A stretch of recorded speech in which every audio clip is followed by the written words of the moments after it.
Welcome to the WanderLearn show. I'm your host, Tapon. In this episode, I'm going to be talking about something I shouldn't have done, and you probably should not have done either.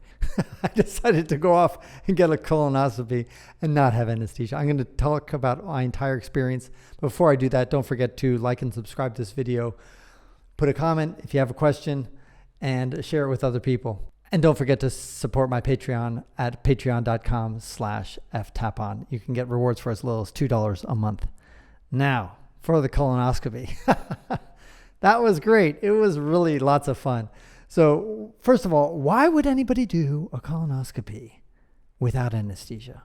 Well, there's one good reason I could think of it, is that they don't let you take an Uber or public transportation back home. That's right. You can't even take an Uber in many cases, at least in the particular hospital I went to in Texas. That forces you to have a trusted friend or family member to take you back. And maybe you don't have that. Maybe you just moved to a new city. Who knows? But if that's the case, then that might be the only good reason why you might want to do a colonoscopy without anesthesia. Now, can it be done? Yes, I've survived. I've done it.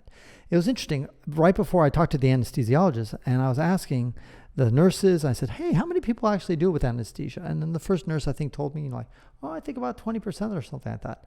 And then I was getting my cart wheeled away as they were pushing me to the place they're going to do the operation or the procedure.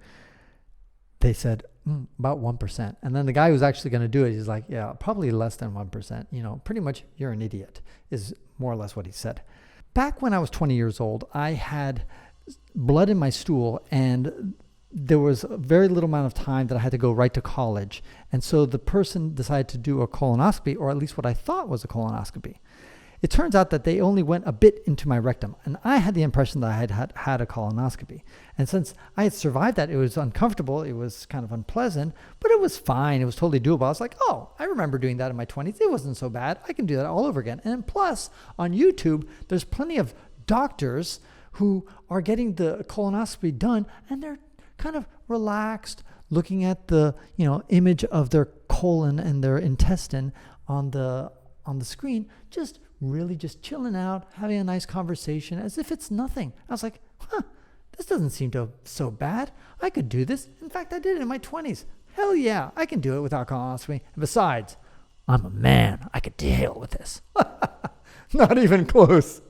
So immediately they kind of shoved this thing into my rectum, and it's going right in my ass. I was like, okay, well, that's not too bad. I can deal with that a little bit. And then a little bit more, and okay. And after about 5 minutes of utter agony and despair, he tells me, we're about 1/3 of the way through.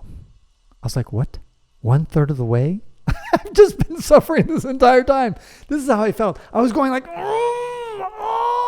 which is probably not the right reaction, because when you go, you tighten up your stomach muscles and you get really strong stomach muscles, and that's exactly where the colonoscopy little device, whatever they're doing, they're shoving deep through your intestine, is going. And so probably tightening up your muscles is probably the last thing you want to do. But of course, it's kind of like when you're having some procedure and they're trying to cut your leg off without anesthesia, doing some sort of amputation, and they're telling you, just relax, because if you don't relax, it's going to make it worse. Yeah, sure, easy for you to say how to relax when you're getting something shoved up your ass. Good luck with that. Okay, I'm not a doctor, but I just want to give you an overview of what you're going to get. This is your throat, esophagus, stomach, and this is where all the action happens, so we're going to zoom in on that. This is where your colonoscopy happens, right there, surprisingly, in the anus. Then comes the rectum. Then comes the beginning of your colon. And this whole thing is your large intestine. And what they do is they shove this instrument that has like a little camera on the end, and I think something that pumps up air to kind of inflate the empty large intestine, and something else that maybe helps suck things out or grab things. I have no idea. But these curves here, the instrument has to make a right-hand turn. As my doctor explained to me, says, it's all about physics. So in order to take an instrument and move it and make it do a sharp right turn, you got to apply a lot of pressure here. You got to shove things hard in order for this thing to make, because if you go softly, it's not going to make this sharp left turn here and then make another sharp left turn here. You've got to apply force in order for that force to go around, and you're going to feel it every single time he makes these curves. And eventually you're going to end it up at the appendix, and that's where the show ends for you. And then they got to pull it all the way out. Now, the way out is a little bit less painful than the way in, so that's the good news, is that once they finally get there and they tell you, hey, yeah, we're at the appendix, lucky you, you got the hard part over with. And if you're curious how the thing looks and the picture, I'll show you. None of this is pornographic, by the way, although it is my intestine. And that's kind of what you're gonna see. Now, if you're awake, like I was, this is what you're gonna see. But I was screaming so much in agony that I couldn't even see this. But these are just screenshots of a video feed where it's making these curves. And if you've got polyps, they're gonna show up. And I don't have any polyps, so I can't really show you what that is, but I'm sure you can find them on the internet somewhere.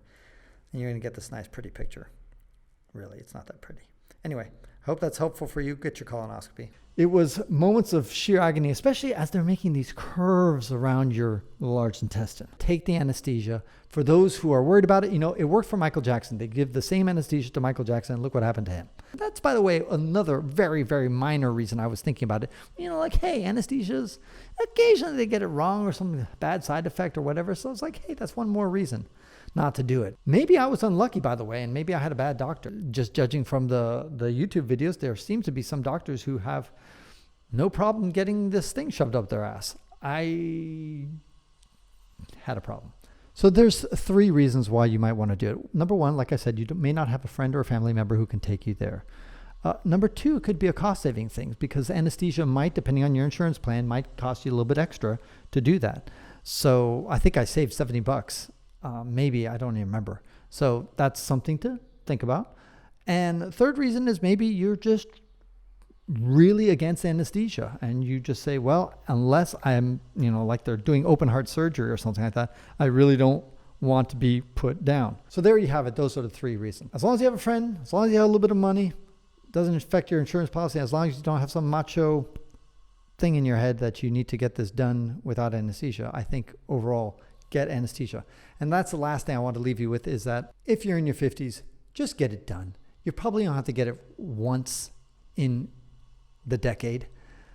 If they find polyps, which I don't even know what the hell they are, but there's some sort of deformity or bad news in your large intestine, then they'll probably say, unless you have a lot of polyps, which could be a really bad thing, but if you only have a couple, like 3 or 4, then they might say, okay, come back in 2 years, we need to check you again, or 3 years. So you might have to get 2 or 3 done in a decade, depending. But if you got anesthesia, you're going to wake up and you're going to feel like nothing's happened. I had a little bit of PTSD. I felt like something was still in there. It was like a shadow limb, like when people lose a limb and all of a sudden they feel like they still have their limb there. I kind of felt like something was still kind of worming its way through my large intestine at the time. So, and one more thing. Make sure that you actually follow the instructions and do your liquid fast and take that disgusting thing that you're supposed to drink ahead of time and just follow the procedures, because you really don't want to go through all the pain, the hassle to go and check in, and immediately they start shoving this thing in your ass and they say, hey, your ass is not clean or your intestines are not clean. You need to go back and do the thing that we told you to do and drink that disgusting liquid we told you to drink. So follow your doctor's advice. It's for a reason. You want to have a nice clean images like the ones I had. There you go. All right, this is Francis Tapon encouraging you to wander and learn, and in your 50s and above, get a colonoscopy.